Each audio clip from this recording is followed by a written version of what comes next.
You know, guys, if you were wondering why there's so much criminality and corruption in this country, why the criminal syndicates are operating with impunity, why the politicians and their friends are getting away with so much, why the NPA is failing to throw criminals behind bars, why nothing is working, basically, this video that I'm about to share with you will demonstrate why all of these things are happening. Guys, you remember when Ramaphosa became the president, he told us about his supposed plans to rebuild the NPA.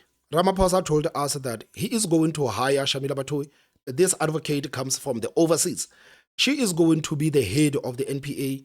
She is going to rebuild the NPA, and she is going to take down names. Well, Ramaphosa lied. Just like with many promises that Ramaphosa has made, he lied about the NPA because Shamila Batohi has utterly failed as the head of the NPA. I mean, how many cases has the NPA messed up under her leadership? And the most important question is, how many high-profile cases has the NPA successfully prosecuted under the leadership of Shamila Batohi? I will wait. How many high-profile cases has the NPA successfully prosecuted under the leadership of Shamila Batohi? You know, guys, the presidency of Ramaphosa is such a huge betrayal to the people of this country because South Africans were still traumatized by the presidency of Jacob Zuma. South Africans needed a breather. South Africans needed a president that is going to put their needs first, the president that is going to prioritize them. And Ramaphosa turned out to be another ANC kid. Despite all that heavy advertising by the ANC that this guy is a businessman, this guy is a no-nonsense guy, especially when it comes to corruption. Ramaphosa has his own money, so he is not going to touch the money of the state. These are things that South Africans were told, and somehow they trusted the ANC. South Africans, somehow, they trusted the ANC. They went to the ballots and they voted for Ramaphosa. And Ramaphosa turned out to be another ANC kid. What is worse is that South Africans trusted the judgment of this guy. But today, you look at the people that Ramaphosa has hired to occupy some of the highest offices, and you are just like, oh my goodness, man. Oh my goodness, man. Just look at that woman there, the public protector. You remember what the public protector did? The first thing the public protector said when she got in office was that Ramaphosa was innocent on Palapala. Ramaphosa was innocent on Palapala. You look at the likes of Shamila Batohi. You look at characters like Senzo Mkunu to lead an institution like the South African Police Service. These are people that were hired by Ramaphosa. These are people that were hired by Ramaphosa. I mean, like, it is a disgrace, man. Like, it is a totally disgrace. I am not surprised that some of the people that he has hired are behaving like this. We want to know who captured the criminal justice system. Thank you, Chair. I just wanted to make a seeking clarity question because the advocate Batohi is saying he can't reveal the name here. But if it's the same person who was mentioned in the media, why not revealing it here? Because in the media, if as members here of the committee, and the South African, some people knows exactly what we are talking about. Who's that person we are talking about? Why are we hiding it here? Thank you, Chair.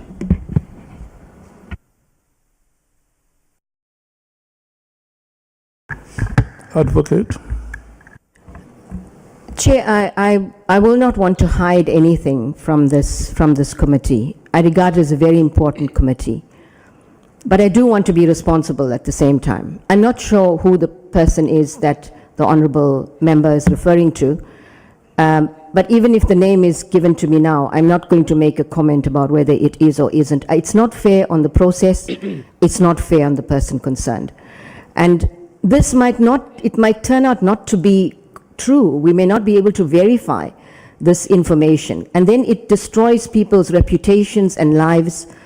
And I think it will be hugely irresponsible for me at this stage, with just the bit of information that I have referred, to mention names in this House. So please ask the House to be understanding and not to insist that because I will not reveal the name, Chair, with all due respect. So Shamila Batohi went to the ad hoc committee to sit there and do what? If she's not going to reveal the names, then why is she there? No, thanks, Chair. I thought she was suggesting we must just go home if she's going to proceed like that. Facts, man. Facts, Julius. I thought she was suggesting we must just go home if she's going to proceed like that. Because we deal with names here. What are we dealing with? What are we dealing with here? We want to know who captured the criminal justice system. And if we can't be told names and we accept that, let's go home. Especially names that are out there. There is a prosecutor, I'm just forgetting the name of, is it Johannesburg or something, Pretoria, who's suspended by the president? Joburg, Chauge. What's difficult saying something like that? What's difficult saying something like that? If we're referring to Chauge, or if there is more, we need to know. There is nothing unprofessional about that, because if we're going to proceed like that, we're becoming toothless. We cannot allow a situation where there is an allegation of a prosecutor who is being captured or infiltrated, and we are told we can't be given a name. If it was wrongly mentioned, there are recourse in South Africa where that name will be cleared. There are so many names of people being said here, people who are also in jail, people who are already on criminal trials. We get deep into those issues because we're seeking to unearth the truth. If it is true, indeed, there are people who are captured in the prosecuting authority. We want to know that. What if Chauge is wrongly accused? What if he's correctly accused? We need to come to a determination that, look, there is nothing in the NPA that suggests there is any infiltration by the drug cartel or anything of that sort. Or there is, and if we say there is, these are the issues. And these are the individuals responsible for those kind of activities in the NPA. So I don't think Honorable Skosana is being irresponsible in that regard. Thanks. Advocate. Thank you, Chair. I really want to emphasize, honorable members, that I do not seek to be disrespectful to this committee. I haven't even said, the members have mentioned names. I haven't even said whether it is or isn't that name that has been mentioned. And I don't want to make it difficult for this House to be able to do its work. No, you are actually making it easy for the House to do its work. If you mention names, you are making it easy for the House to do its work when you mention names. But now what you are doing, you are actually making the work of the committee very difficult. Because how are members of parliament supposed to sit there with you and have a conversation with you? And whenever you guys have to talk about a certain individual, you cannot mention that person. You cannot deny or confirm. What is the point of you sitting there? But given that I was given, I think what at the level of intelligence, because I haven't even said it's evidence. I went back to the National Commissioner as well as General Khumalo and I said, can you please give me evidence of this? Because I need more evidence. And so I really urge that it will be hugely irresponsible of me to mention a name in this House on the basis of intelligence that I've received that may or may not be true. So I really urge honorable members to understand that I do want to help this House, but I do not. No, you don't want to help the House. You do not want to help the House. You do not have any intentions to help the House. Not want to put people's names at risk for various reasons. You never know how people are put at risk. I mean, and we don't know whether it was a direct consequence of what happened in this House, but you know that our chief investigator of the IDAC was attacked a day or two after his name was mentioned in this house. But one might say, look, he is the chief investigator, it's not difficult, that you shouldn't really draw that conclusion. I will understand that as well. But it does put people at risk, and I do not want to be irresponsible and do that when all I've received is intelligence about the possibility that someone, well, about the fact that somebody is involved with organized criminal networks. No, thank you very much, Chair. No, Chair, we just want to make a clear statement that if the NDPP continues to refuse to reveal a name, it means she is not cooperating to an investigation. Because here we're not doing oversight. This is not a justice committee being chaired by Honorable Ngola, where you give annual reports. We're doing an investigation, and names have been tabled before this committee. Names of people who have not even been charged. Just names of people who do not appear before any disciplinary committee. So it means you don't have confidence in this committee. Two, you are undermining our intelligence. What adverse impact is it going to have if you tell us that a person is so and so? There will be no adverse impact other than an impact that is imaginary. We are just imagining that there will be an adverse impact if you mention names. How? So we are going to understand you to be refusing to cooperate with this committee if you refuse to give us names. Yeah, we are investigating, so you can't tell us how we should investigate. We can't be told by you. We have terms of reference. We know what we are doing here. So don't undermine our intelligence. Chair, I'm in support of what Honorable Skosana is saying, that the name must be revealed to help our investigation, to pursue our investigation, because that name might be relevant for us to take a certain posture with regards to this investigation.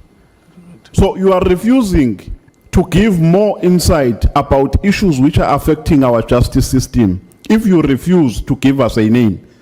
And we are not just asking from an ordinary person. You are the NDPP with a statutory responsibility to oversee the running of the NPA. And you come here and refuse to give us names as if it's a choice. It's not a choice. We're investigating you. We're investigating the allegations, I mean. And if we say give us names, unless you are telling us that you are refusing, then we're going to note it as such. We're going to write it down that you are not cooperating with this investigation. Thank you. I mean, guys, so you see, this is how these people actually protect their friends. And that answer that was given by Shamila Batohi, it demonstrates to you how the NPA actually operates. That no, we have the intelligence, but on this intelligence, we cannot verify. We don't know if this information is true or not. So we are not going to do anything about this information because we don't know if it is true or not. We cannot act on this information because what happens if we are at fault? There are no measures of recourse in this country. She's talking nonsense. She's talking nonsense. This is why Shamila Batohi is sitting maybe with thousands and thousands of high-profile cases, because she's relying on the intelligence, and even that information that she's relying on from the intelligence, she's not sure if it is true or what. So she is not going to do anything about it. She's not going to do anything about it. So if you are wondering why some of these high-profile cases are not moving, this is exactly why.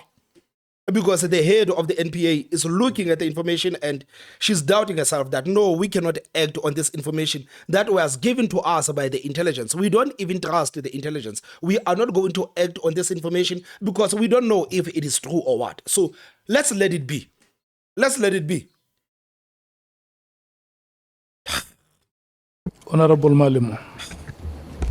Chair, NDPP must know that she's got a duty to protect this country more than individuals. You can't say, I want to protect individual because of their rights and all of that. A rotten NPA, it's very dangerous to our constitutional democracy she speaks about. a rotten NPA is dangerous to the Constitution of the Republic of South Africa. So you cannot protect an individual over the Constitution of the Republic of South Africa. Just her failure to respond to this question, she must take a bag and go. Yes. She's not going to be useful to us. We are asking names. That's why we are here. We are told there are people who kept people is names. Who are those people? We want names of drug cartels. We want names of corrupt police. We want names of corrupt judges. We want names of corrupt prosecutors. That is the whole idea of us being here. So you call a witness, when she left home, she left saying she's going to do what here? She's coming to read a policy statement in an inquiry. Yeah, we even discuss boardroom. We're discussing pillow talk. Yeah. Yeah. That's how far we go. Now we're being told no, just a name. We can't be given a name of a prosecutor who's suspended. I know that there is a prosecutor called Chauke in Gauteng who's put on a special leave or suspended by the President of the Republic of South Africa. It is the President who communicated that publicly. What is so difficult for an NDPP to refer to such a case and say, for instance, we've got this case that is on, but I can't give details. This is what it involves. A lot of people came here and said so. This is a public information. But to come and say, I won't give you names, even on matters that are public, that is having taken a conscious decision that I'm not going to cooperate with them and I'm going to show them that they can't do anything. She's completely undermining us. To put it mildly, she's undermining us, and she left her home having taken a decision to come and undermine us here. What is so secret about telling us about a public prosecutor of a public prosecution? Everything is public there, except when you are dealing with the case. It says I will give you a name when a person appears in court. The person that we're speaking about, for instance, Chauke, he's not going to go to court. It's an inquiry that is on. The president is investigating a particular conduct, wrongly or rightfully, I don't know. So it means we'll never hear that name Chauke in this committee because he will never have a first day appearance in a criminal court. What happens? There is an internal, inquiry that the president has constituted. The head of NPA must know about that, must be comfortable to speak about it. And the refusal to speak about such an incident is to say, I'm not going to cooperate with you. Actually, the allegations goes further, which we are going to probe later when it is our turn to ask questions. They say after they arrested advocate Chauke, they are able to register cases easily. That's what SAPS says. And cases are moving smoothly in Gauteng. Is that true? We want to get into those issues, but if the head of NPA is going to shy away from that, then which issue are we going to deal with? Which we need prosecutors who are cooperating with drug cartels. Thank you, Honorable Malema. Honorable. Guys, a shout out to the members of parliament, man, for not listening to Shamila Batohi. And a shout out, man, to Julius Malema. You know, you can say whatever that you want about Julius Malema, man, but his performance there at the ad hoc committee, man, it has been stellar. He has a stellar performance there in the NPA. We ask you about Maumela. It's such a huge case. Actually, we must be embarrassed that cars are taken, houses are paraded and all of that. There's no criminal case. And then we ask you, when are you coming for Maumela? You say when police are ready. That is a pure, completely pure than white corruption case of a hospital called Tembisa. Why should we be told about police when IDEC deals with those matters? It is IDEC that should have actually even developed an interest on its own that this is too huge to be left. These are the kind of cases we want. As a head of NPA that IDEC falls under, surely you should have developed an interest and said to IDEC, 680 million gone to skinny jeans, a hospital ordering skinny jeans, and a head of NPA, it doesn't matter, head of IDEC. You are the corruption buster yourself, because all of them fall under you. You should be able to say, come here. What happened with this case of people buying patients' skinny jeans? Because when we go to hospitals, we normally get those gowns which are open at the back. What does a patient do with a skinny jean? That should have been an issue of interest for a corruption buster. We asking you, what are you doing up? We say, no, when police are ready, when it's ripe, then it will come to us and all of that. That's not a matter to be left to police. That's a typical example of cases that IDEC should be dealing with, not human resource. We have a case here, big case of human resource, that a CV does not have an address or something like that. It's a criminal case. But here is a case of 680 million, close to $1 billion, only that which we can account for now, and worse, through this body, not asset forfeiture unit, the one of Kaiser Khanyawa and them. SIU. We hear from SIU that we are now sitting at almost 680 million. That's what SIU can uncover. Imagine if IDEC is there, crime intelligence is there, we're going to get more than $1 billion of one individual involved in corruption. The head of NPA says, well, we don't know, we'll wait for the police. That's so disappointing to tell the truth. Thanks. If I can deal with that, there are two parts. Firstly, on the German funding, just to say that this project was a long time coming. It's not like we initiated it now. It's probably taken about 3 to 4 years to come to fruition. So it started at a time when we really needed the funding. So, you know, it took about 3 or 4 years before that came to fruition. It's not a new thing. So on the issue of IDEC, I agree with you that these are the kinds of cases that IDEC should be doing. IDEC has got limited Should be doing or are doing. resources at the moment. They are barely able to deal with the cases that they want. And I think this is the role of this committee, would be to strengthen IDEC, to give them the... Please shut up, man. These people have been talking about strengthening these institutions for how long? But the fact that they are still weak today, it is embarrassing. So that is their excuse, guys. You can see the game. It is clear. The game, it is clear. They have these comrades like Ramaphosa getting in office and hiring people like Shamila Batohi to make sure that nothing works in these institutions. And whenever they are confronted about the work that they are supposed to be doing, they will say that, no, we are underfunded. We are underfunded. We don't have enough resources. But this is the game. This is how they get away with the nonsense. Because what Ramaphosa has no intention of making sure that these institutions have sufficient resources so that they can do their work. And at the same time, he has his people like Shamila Batohi that will go out and justify as such. So nothing will ever get done. This is basically what we are being told, that nothing will ever be done because we don't have the resources. And this has been the excuse that has been used for how long? Even Jacob Zuma used the same excuse.